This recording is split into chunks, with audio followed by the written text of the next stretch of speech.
Hello, my name is ColdBear, and yesterday Larian Studios gave us information about the race and class options of the game. So as Larian says, they will launch into early access with a total of 150 heads to pick from across the 16 races and sub-races, and they did that by scanning 40 people of different ages and ethnicity. So in early access you will be able to choose from 8 races, each with their own selection of sub-races. More will be added later, but for now they are as follows. Human. If you're not some Ferengi reading this from your spaceship, then you probably know a bit too well who humans are. It's the most common face to see in Faerun. Humans are known for their tenacity, creativity, and endless capacity for growth. They live fully in the present, making them well suited for the adventuring life. They are also jack of all trades, because instead of favoring certain ability scores or having special racial perks, humans simply get a small bonus to all of their ability scores. Githyanki. They are a race of warriors who originated in the Astral Plane, one of the many planes of existence in the Forgotten Realms setting. Known for their legendary silver blades and red dragon mounts, they seek the total destruction of mind flayers, whose ancient empire enslaved the Githyanki for millennia. Those that escaped were often reduced to pillaging and raiding to survive, relying on their unparalleled skill with weapons. They have 2 racial features. First is Decadent Mastery, where you can learn an extra language and become proficient with an extra set of tools. And second is a Martial Prodigy, which allows you to be proficient with light and medium armor, short swords, long swords, and great swords. Elf. There are 2 subclasses.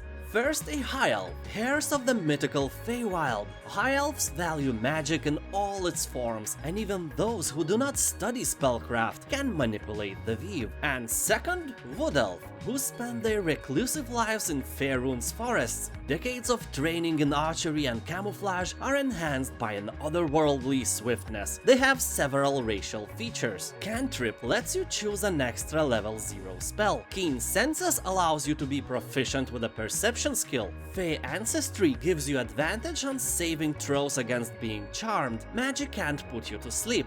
Elven Weapon Training makes you proficient with long swords, short bows, and long bows. And Dark Vision allows you to see in dim light within 60 feet, which is about 18 meters, as if it were bright light, and in darkness, as if it were dim light, but you can't see color.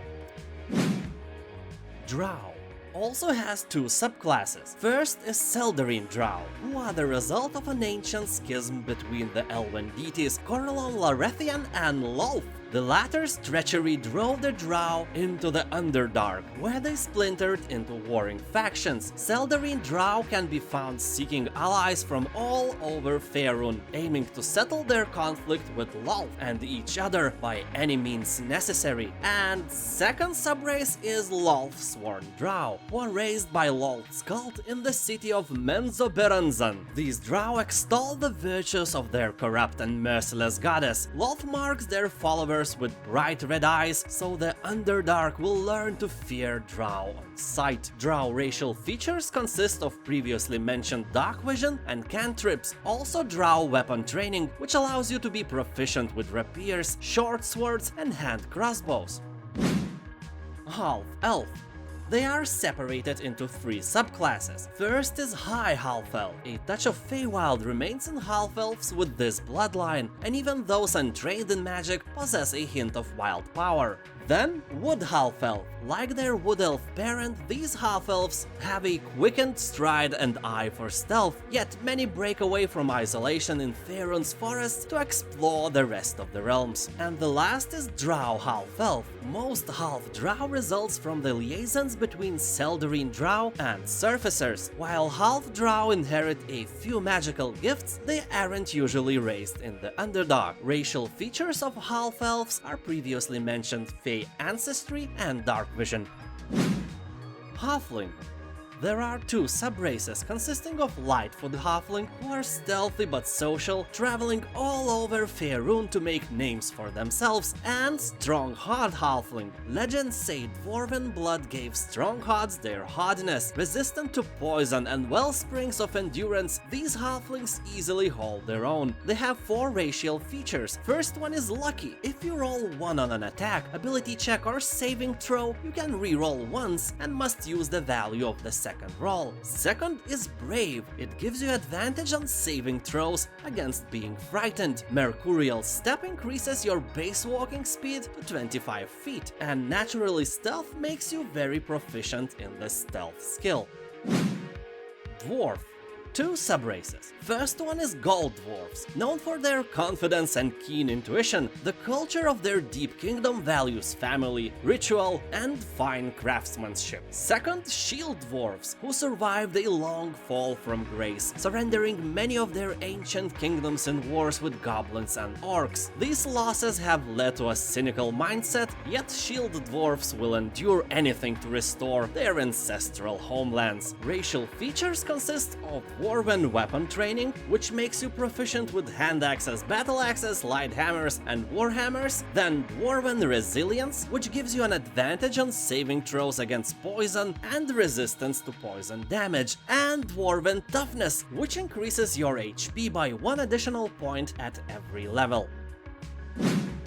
And the last race available in early access will be Tiefling, with 3 sub-races. Asmodeus Tiefling is bound to Nessus, the deepest lair of the Hells. These Tieflings inherit the ability to wield fire and darkness from the Archdevil Asmodeus' infernal bloodline. Mephistopheles Tiefling descended from the Archdevil Mephistopheles. These Tieflings are gifted with a particular affinity for arcane magic, and Zariel Tiefling is empowered with martial strength and can channel Searing Flame to punish their enemies. As racial features, they have Dark Vision and Hellish Resistance, which renders them resistant to fire damage.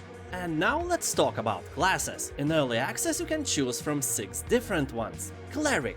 They act as representatives of the gods they worship, wielding potent divine magic for good or ill. Clerics have 3 subclasses: Life Domain, Light Domain, and Trickery Domain.